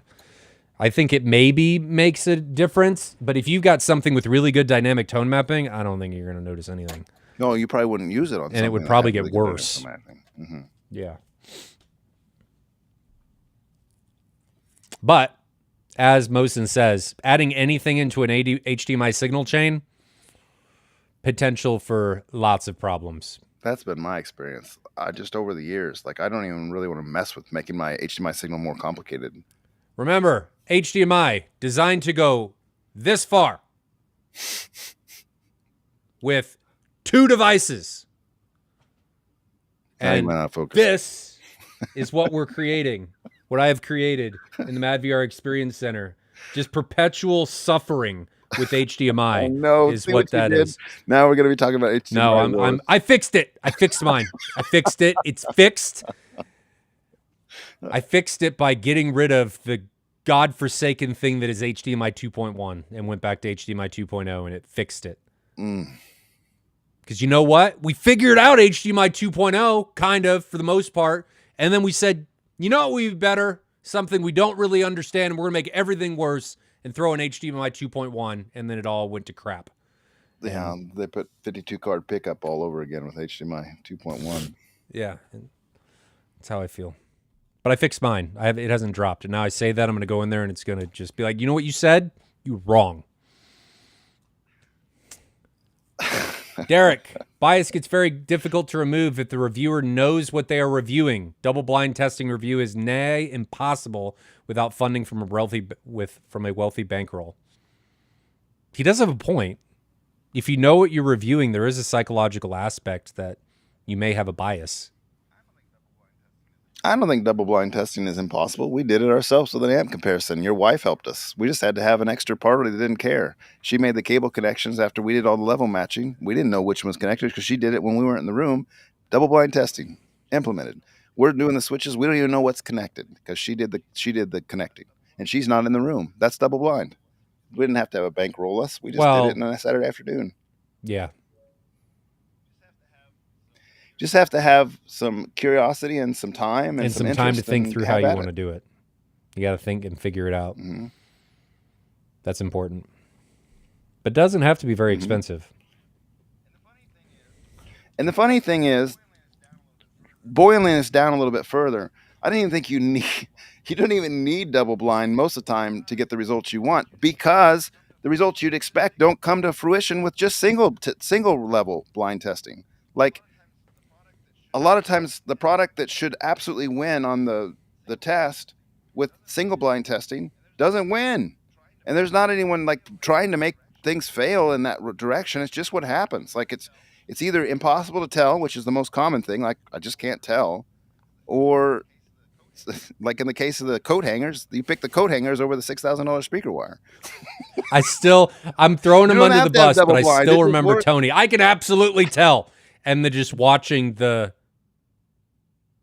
come over his face. But he was more than honest. He's like, I can't tell. Yeah. So, yeah. Jerome, I have 2 older Velodyne CHT 15s. Would I benefit more from selling those and getting a more modern single sub setup? To the Googles, CHT 15. Does Database have that one? Probably not. I don't think they have anything on the Velodynes except for the I'm gonna DD18 or whatever it was. Do it. No, those are not great subwoofers, my friend. So, yes. Well, what are we talking about? We're going to a new single of what? Because Stark. Because this is a 300 watt sub, 15 inches, small box, port tuned, probably 25 hertz ish. Is it the CT Higher, maybe. 15 or CT 150? CHT 15 is what he's saying. $600. There's a CT 150 on Database. It's old. Back in the old days. Oh, that's not good. It starts rolling off at 50 hertz. No. Are you sharing your screen? I'm coming back. This isn't that sub. You want me to? Well, I don't know what this is. It's a Velodyne CT 15 from 2009. When was that one made? I don't know. The page I'm on is not. Sound and Vision is the page I'm on for the little notes. What are we talking about replacing it with, man? And then with this comment was probably back far enough. No, you might it's not not even watch too it long anymore. ago. But maybe he gave up. So what are you replacing it for with, Jerome? Let us know and we'll come back. MW says, Crix released a force-canceling Dual 18. They were good. He's going back to talking about the 50. But they needed 10 of them to keep up with the 150-inch sub. That makes sense. It's a large amount of surface area. Jonathan Gonzalez, how did the JTR 110 HT compare against the Ascendo 10? Jonathan, you can send me an email at web@hometheatersavants.com, and I'm happy to have a conversation about that. But this really isn't a medium that I want to talk about that necessarily. So feel free to email me at web@hometheatersavants.com. I'll be happy to talk about it there. Anonymous Duck, 182-inch diag, 240 screen, 24-foot long light-controlled room, can Epson 12,000 work on an AT screen? God, I cannot read. AT screen's going to be tough. Well, it with that depends. size. If he's going perf, he could do it. But on woven, that's going to be real. No. So Chirpy's in the comments here. His name's Ryan Kramer on the comments. He probably can talk to you directly. He's got about a 200-inch screen, and his is perf, and he's using an Epson LS 12,000, and it's just on the verge of not being enough. But it looks surprisingly good. It just doesn't have that HDR pop. On SDR, it looks great. So, you have to kind of temper your expectations because you really should have more brightness for that kind of screen size. But yes, it can work. It can work. It's not going to be lighting your socks on fire in excitement necessarily. But that's a compromise. I mean, huge levels of immersion from an enormous screen, but it's not going to be as bright. You can kind of get around that if you're willing to pay a little bit of a premium and go with a perforated screen and do something like a Stewart Studio Tech 1.3 or 130, because then you're getting a 30% boost to brightness, and that would help immensely. So there's ways around it. But as I say, one of the compromises in life is money. So you got to throw more money at a problem to potentially get around it. I mean, so these kind of questions, as I think, these kind of questions get a little bit temperamental sometimes, because on AVS forum, the people that put a 250 or 300 inch screen up and put it like an Epson 5040 on it or something, you know, and they're like, this is fantastic. All my family loves it. All the relatives love it. It's better than the commercial theater. You see comments like that. But if you measured their nits, it wouldn't be very bright. So it's sort of, I'll say it's a little bit kind of like, hey, this subwoofer on Newegg has a 4.8 stars and it's a 8-inch Pioneer. You know, like there's a lot of people that really like it, but it doesn't really meet any technical what I'm going to say, disrespect. I do not mean this meanly, but I think this is the best way that I've come up with, and I actually heard this from a distributor who said this. Ignorance is cheap. And if you don't know, and you don't know what a brighter image can be, you don't know that you need to spend money to get to that point. So if you don't compare it to something, subjectively, if your brain has nothing to compare it to, you're great, which I think is why you have those instances of the 4.8 star 8-inch subs or a 5040 running on a 300-inch screen, because it is great unless you know better, right? So that we couch our negativity with that comment. Like if you don't have anything to compare with, and you don't have anything in your area that's even like comparable or something, you might love it, and your family might love it, and your neighbors might say this is the best thing since sliced bread. So there's that. Just stay away from anything that's brighter because it will immediately ruin it. And I'm not kidding. Your brain, you will have a new baseline and there is no going back. So ignorance is cheap. That's not meant in a negative way. That's with everything. If you don't know, you don't know. And that's can be a blessing. Chris Hooper, do you think the 6050 is a good value projector in 2024? It is the worst thing ever in terms of contrast, lumens, output, and I'm kidding. As you can buy the 6050 UB for half the price of an LS 12000, diminished returns question. Chris, I'm all about this one. I've said it in multiple posts on AVS. I think the 6050 UB and the JVC like NX5 are the points. And I'm not even the 6050 and the 5050 I'll put in the same class. They are the same projector for all practical purposes. One's got a black chassis, one's got a white chassis, otherwise they're the same. With those two models and the JVC NX5 or NP5, that's the realm of diminishing returns. Like things beyond those levels are incrementally better, small evolutions better.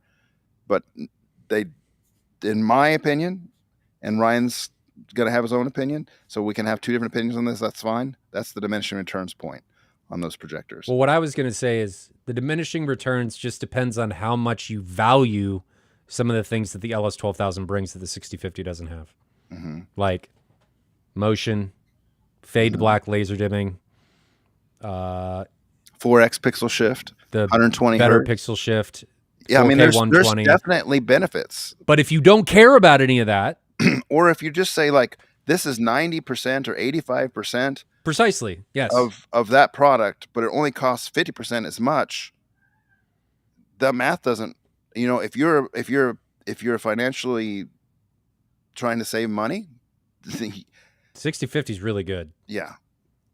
Yes, if you're keen on saving money, that's a good offer. The one thing that I want to make sure that you look at, though, is do you value any of the things that the LS 12000 brings to the table heavily? Like if you game, potentially the LS 12000 may be worth it. It's really nice. And the motion is better. Yes. So those two things, if you game, big deal. But if you don't value any of the things that the LS12000 is bringing, there is no reason to do it. Or if you value 3D, because the 6050 has 3D and the LS12000 True. does not. Which That's you true. May not Going care the about other either. way. That is very true. That is very true. I do think outside of 3D, the LS12000 is probably a slight step up in almost every regard, but those steps up are going to be pretty small. Well, even if you look at it with the step up of the LS12000, the QB1000, 25% more light. Mm-hmm. It was kind of hard to see in most of the content. Yeah. Yep.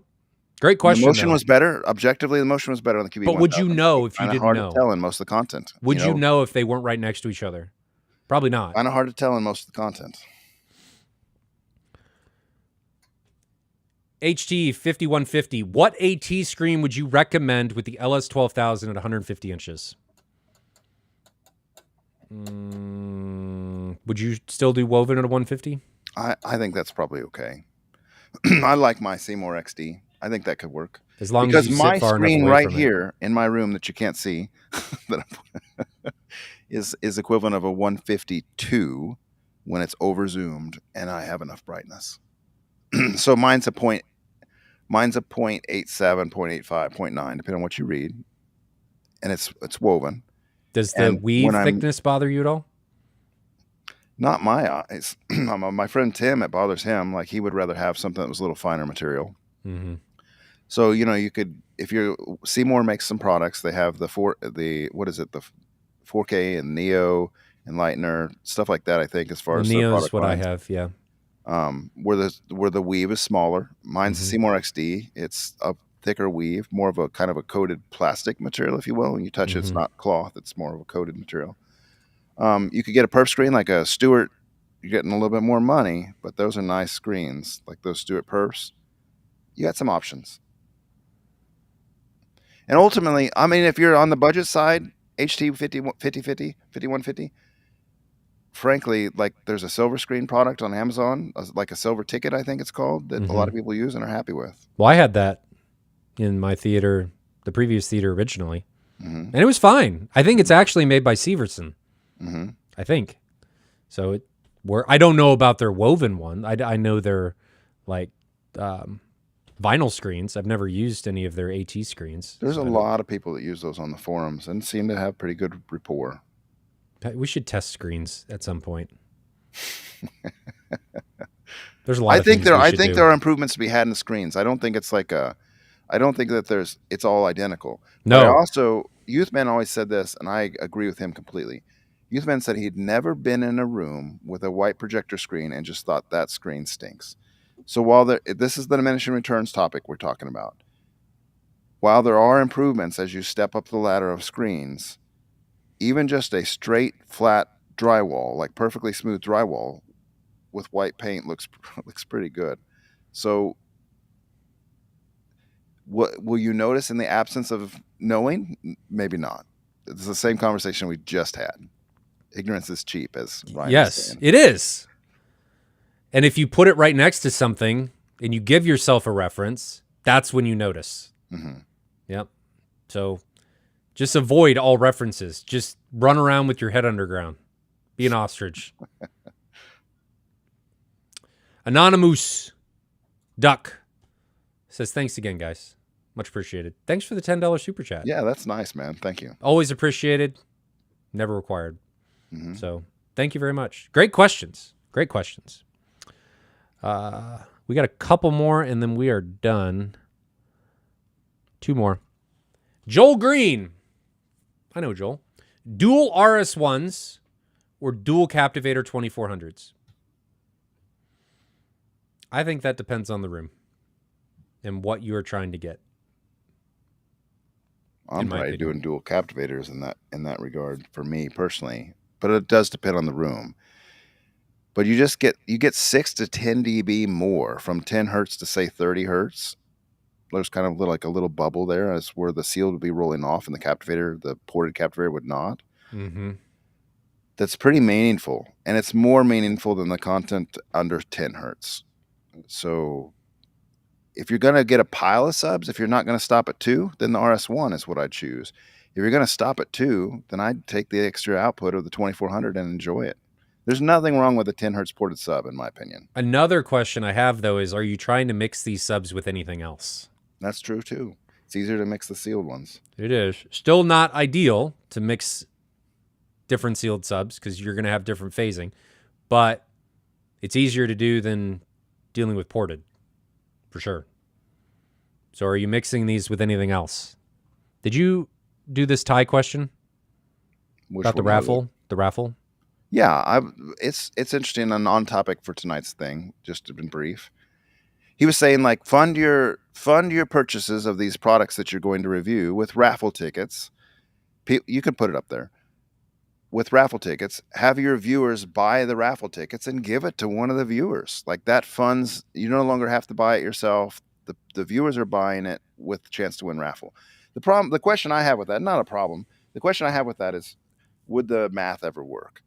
Like, you buy a $15,000 JVC to review, you have to sell a lot of raffle tickets to make that product price up.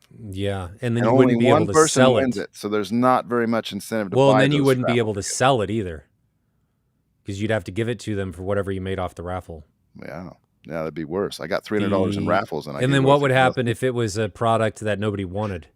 No one's buying raffle tickets. Somebody bought one raffle ticket and they won it, and then you're stuck giving it to them for one raffle ticket. $1. $1. And pay shipping to boot. Yeah. I mean, it could work if you had a huge following. If you're like... Could work. Mr. Beast or something and had 3 million subscribers. 300 million subscribers he has, actually.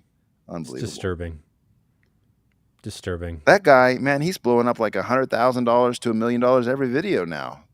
Because he can. Wrecking trains and Ferraris and everything else. Putting $100,000 in a semi truck and seeing if they can keep it from lighting on fire and stuff. Stop making me sad. Wow. Do we have anything else? Oh, Joel Green. He said he currently has an RS2. He has one already. Mm-hmm. Whoa, he's adding on? That's what it seems like. So one RS2, and he wants... at that point, then you might as well buy 2 more RS1s, right? Because now the better answer is 2 more RS2s. No, you need to go sealed. Would you say he needs to go sealed even if that's near field? I would. No, I don't necessarily say that he has to. Like, if you put your ported subs up front and your near field is sealed, I think that works out okay. You'd have to make sure. You want to get measuring equipment to make sure that you're not increasing or creating some sort of phase issue. Mm-hmm. But ultimately, you could lower the volume of your near field and overpower it with the front ported anyway. Even if you didn't want to buy measuring equipment figured out, you probably could make it work. Yeah, it's not ideal. I still would do the sealed subs if you've already got the RS2, because then if you change something or add and want to do more RS2s in the future and want to put the RS1s as near fields, you're not stuck. I would stay with sealed if you're already on the sealed truck or sealed train, however you want to say it. Or one more RS2. Well, it depends on how much he wants to do near field. That's from MW. What should we talk about next week, Jonathan? I'm starting more questions. What? I thought you wanted it to be short. I did, but man, these questions, you can't let them die. They're good ones. Okay, fine. New Lily Cinema. Anybody have any experience with JBL 50 LA and JBL COL 600 or 800? Thinking of getting 70 J1s for LSR and using the 50 LA for rest of bed layer and the 800s for Atmos due to size and budget. I know what the 50 LA are, but I do not know what the Cole 600 or 800 are. So let me look those up.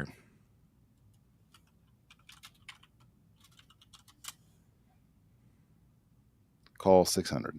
That looks like it might just be a straight line array instead of a CBT. Is that true? I don't know. Line arrays are different than CBTs. They are not one and the same. I'm not telling you not to get the Cole 600. I'm just telling you it's not the same as a CBT.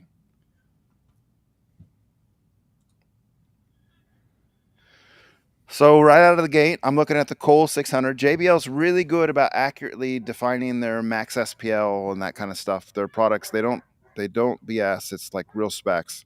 Right out of the gate, the maximum SPL on that Cole 600 is rated 111 dB, and that's probably not enough to have reference level capability unless you have a very small room. So let's look at the Cole 800 and see what they say on that. Well, on the frequency response plus or minus 3 dB, they rated 105, which isn't awful. I mean, that you could get around that. So the Cole 800 is where I would recommend if you're going to go with these speakers. That one has 116 dB peak, and that's generally enough for most home theaters to hit reference level, even in a larger room like what I have. You're probably okay there. What's the CBT though? Like the CBT is in the mid 120s. So it's significantly higher, but this is probably enough. So like rated SPL maximum, 110 dB continuous or 116 dB peak is what they rated at on the But Cole. the 800's frequency response got worse. So it is now plus or minus 3 dB down to 125. Yeah, but I mean, you're going to be running subs, so I wouldn't get too excited about that. No, but it depends on, is that all the way up to rated maximum SPL rounds as well is what he's. Yeah, you could get around. You could get away with it. I'm simply putting that out there. That look how tall this trading thing. What is it? It's got 30. It's 32 inches tall. 4 5-inch woofers. 4 5-inch by 2 1/4-inch racetrack woofers. That's interesting. It's not a 5 1/4. It's like a elongated rectangle type woofer. It's not very deep. It's only 3.7 inches deep. It's got 2 20mm tweeters. I would do the CBT. Yeah, I mean, in my estimation, I think it will probably hit reference because it says it will, but it's not. The CBT 70J1 is a different animal, like a better animal. Now, you can't get those as cheap per se. I want to speak to the 50LA very, very clearly. I know a few people that got the 50LA, and only one of them who's gotten the 50LA has said that they wanted to keep it and thought it was worthwhile. The other people I know that have gotten it have not kept it. They are very small drivers, and they do not sound like. I don't think that they're what people are mostly after for home theater. Let me look at the maximum SPL on that one is actually pretty high, 117 dB peak. So you shouldn't be running 111 dB continuous, 117 peak on the 50LA. But my friend Sheldon, who I'm very close with in Kansas City group, he bought these before he bought the 70J1s, and I went over there and heard him, and he was telling me about them. Actually, did I go over there and hear them? I'm not sure I did. I don't think I made it over there. I think he just told me. This has been a while ago. At any rate, he was telling me that he didn't think that they had the same like dispersion sound feel, seat to seat uniformity that the CBT 70J1 had, in his opinion, and he upgraded to CBT 70J1 all around. Like, I think he borrowed one of my 70J1 and was compared to a 50LA, and he really fell in love with the 70J1. So there's that. What are the dispersion characteristics on that 50LA? I'm pulling it up. 1 second. So the coverage pattern on that, it's very similar. Vertical is 20 degrees and horizontal is 150 degrees. So mine are 27 and 150 as well. Much smaller drivers, though, of course. It's got 8 2-inch full range drivers. 8 2-inch full range drivers.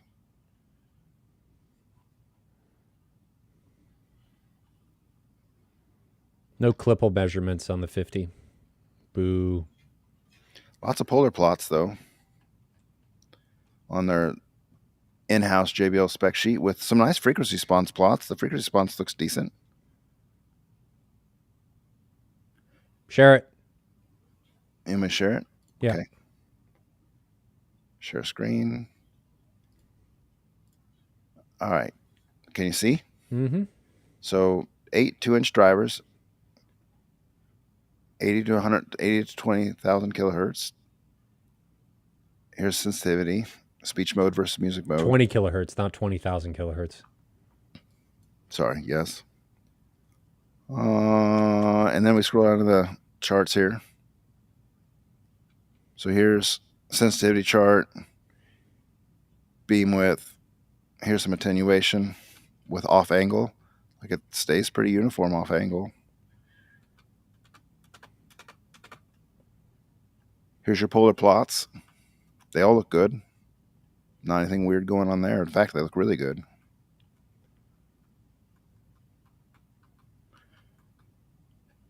I don't know. I'm just telling you that my friend Sheldon, who has been around this hobby as long as I, and as I trust his ears, we seem to see pretty eye to eye on this stuff. He thought the 70J1 was significantly better, enough to replace the, spend extra money on them. So here's my opinion on this: is measurements do matter, but just because something measures really well does not mean it's going to sound amazing. So there is a difference, and I would encourage you, if you can, to listen to it and to be able to decide then. I know with these more pro level products or prosumer products, it becomes more difficult to find places to listen to them, but I would encourage you to listen to it, because even if it measures well, it doesn't necessarily mean that you're going to like it. So try it before you buy it, if possible.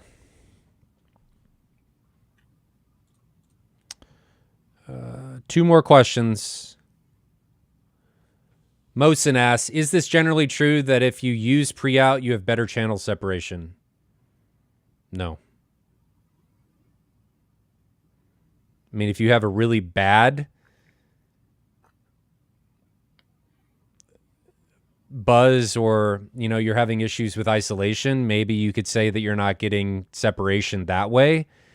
But no, typically not. The main benefit is that it's balanced, so it actively is going to remove any type of interference getting into the cable, and then it is going to allow you to output more voltage down the XLR to the amplifier, so that you're not going to potentially as easily run into clipping. So he's saying pre-out. That doesn't mean that he doesn't have RCA pre-out, which would not be applicable to the XLR discussion. Like, it could be either way, is what I'm saying. Oh, well. Pre-outs can be RCA or XLR. Yeah, sure. But if you go to ASR, Audio Science Review, he always does channel separation testing on all of his AVRs, and you can see numbers, like objective numbers associated with that, and the pre-outs are not any better than the built-in internal amplification. No. And even if it was minutely better, the odds that you're going to be able to hear it is negligible. Yeah, a lot of times that stuff is 80 or 90 dB of separation, and you are not going to hear that above the noise floor in your room. I mean, if you have a really, really quiet room, maybe. I'm playing devil's advocate. I don't know. Generally speaking, no, you won't hear anything. HT5150 says, love the stream, guys. I'm here every week, and it is my favorite part of the week. Appreciate you guys. Thank you. Appreciate that. There's another comment just like that. Right below it, I just favored it, so you'll see another one pop in. We know that they're actually here to see you, though, Jonathan. I think that's really cool that we're getting some feedback like this. Those are nice. Thanks, fellas. Appreciate it.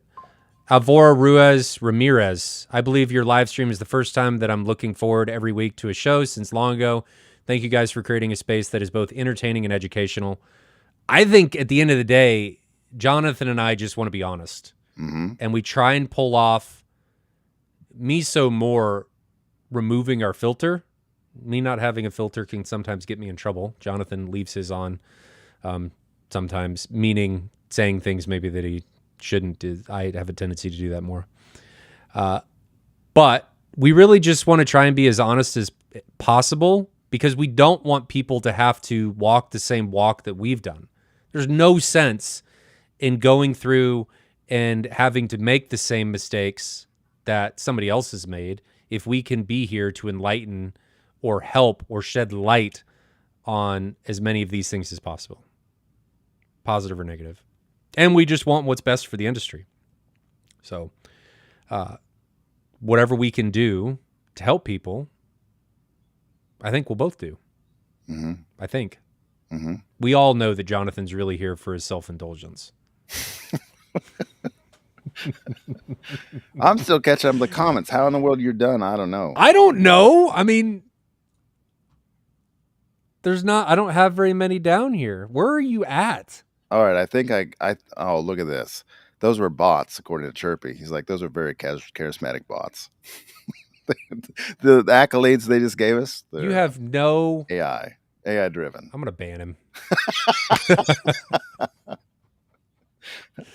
Another question. Russell. Well, before we get to Russell's, Pavel just dropped a $10 super chat. Pavel, Thank you very much. It's very much nice. appreciated. I generally listen to your show on headphones like a podcast. Really enjoy it. Thank you, guys. That's Again, the first time we've heard that. Most people are like, I can't listen to you on headphones. You're not balanced. One ear's coming out loud on the other. Ryan's screaming. Ads are blaring. That's the normal response. Ads are blaring. Do they really play ads on this? I think so, on the replay stuff. But if you have a YouTube premium subscription, you get no ads. Which, I mean, I'm kind of a sucker for that now. I didn't use it for years, and now I have it because they gave me a free trial, and I'm like, I am too. Once you don't have ads, it's tough to go back. Keep that. I know. And some people are going to say, oh, we'll just use an ad blocker. Man, I've tried that, and they work sometimes, and then YouTube's like, hey, give me my ads, and then they figure out another way to inject them, and it's just doesn't work. But thank you, Pavel. Yes, very nice. Russell D. For beginners, is this good? Onkyo TX NR 6050 7.2 channel 8K. Yes, that 6050 is a nice receiver, actually. What's its price point? Not very much. Like, I think Adorama has it on their somehow sales for like $300 or $400 every once in a while. They just like give things away. I don't understand it. I don't get it. But I've seen it at that price. 7.2. Where does that? Now I'm probably gonna make Russell mad. He probably paid like $800 or $900 for it at retail, but Adorama is crazy. Especially because YouTube has they keep giving more ads, which is even more annoying. Let's see. I installed the 6050 in a local room. Actually, that one's not that bad anyway. Right now, Amazon has it for $350. $350. I'm looking at what? It's a 7-channel, so it's not a huge channel count, but it's got 200 watts with 1 channel driven. Onkyo usually has pretty decent power supplies. Mm-hmm. And it's not, the remote looks kind of cheap sauce. But I mean, I installed one of those for a local guy, and it works fine. Like in his room, he had an all-clip setup. It sounded good. There's nothing wrong with that. Yeah, nothing wrong with it. Don't worry about that. I mean, if it ticks the boxes and it does what you want it to do, that's really what it comes down to with an AVR. Does it do what you want to do? Does it offer enough power for what you want? Not that 25 or 30 watts is going to make any difference at these levels. No, it really doesn't. Because you need to double your power in order to gain 3 more dB of output. So comparing like 110 to 140 is nothing. It's a fraction of a dB. Yeah. So don't fall down that rabbit hole of, oh, well, it's more. It doesn't matter. I think that's it. Unless you're continually starring more because you haven't reached the bottom. I'm caught up. It's been another fun night. I enjoyed these questions. We had good questions tonight. You said it's going to be short, and then you're here for 2 hours. Well, I get engaged. I tried to get you off, and then you're like, oh, no. Hey, whoa. Enough of that. Get your mind out of the gutter. Good Lord. It wasn't me this time. That was you. Go clean some carpet or something. Good. Jeez. On that note, what should we talk about next week? Give us some ideas in the chat. What do we got? What are you guys interested in? What can I do? What can we do? What is something we haven't talked about? What just happened? You had like a northern borealis over your head just appear for a moment. Maybe my bald head illuminated the green screen. Barely so. I don't know. I don't know what that was. Is there anything that you've wanted to talk about? Not off the top of my head. I had actually in my phone, I think I wrote down a couple. Let me see what I got in here. If I got anything juicy. I don't think I have anything recently. Well, so I wrote this one, but Sheldon and I handled that one. Pressurized subs, because it pressurized the air. and I think we actually did that with all 4 of the Kansas City guys, some of the other guys. AV Inquisitor, was that a cable thing? I don't even remember what that one was. Front room speaker recommendations was another topic we talked about in the past. Front room, like in Like a living rooms and secondary, stuff. yeah, like a secondary for 2-channel or something. That could be good, right? Because we're always talking about performance and stuff, and that may bring some aesthetic into it, and thinking about how they fit into the room, and thinking outside of just balls to the wall performance. I don't think I have a whole lot of input on that one, but if you do, we can pick your brain. Sure, we can go down that. You mean you would put the 70J ones in your living room? No, I just mean like I don't. 2-channel's not my bag, so You mean to say that Megan thinks those are the most beautiful speakers ever created? like we could just say I would say go with an ELAC or go with a Wharfdale Diamond and call it a you're day. so boring. That's where I'm at. You're So, so like, that's what I'm saying. boring. We'd address that topic right now. That is your answer. The end. That is so. It does not involve trying to get the most performance and eke out every little thing out of the speakers. So I can think about it and come up with some better stuff. Let's do that one. That's fine. Okay. Speakers Force for your you to front think. room. Well, just like out of your theater, Mm. speakers in your partner's space. That would have to meet a wife approval factor or partner approval factor. Yeah, let's do that. I got to think about that one.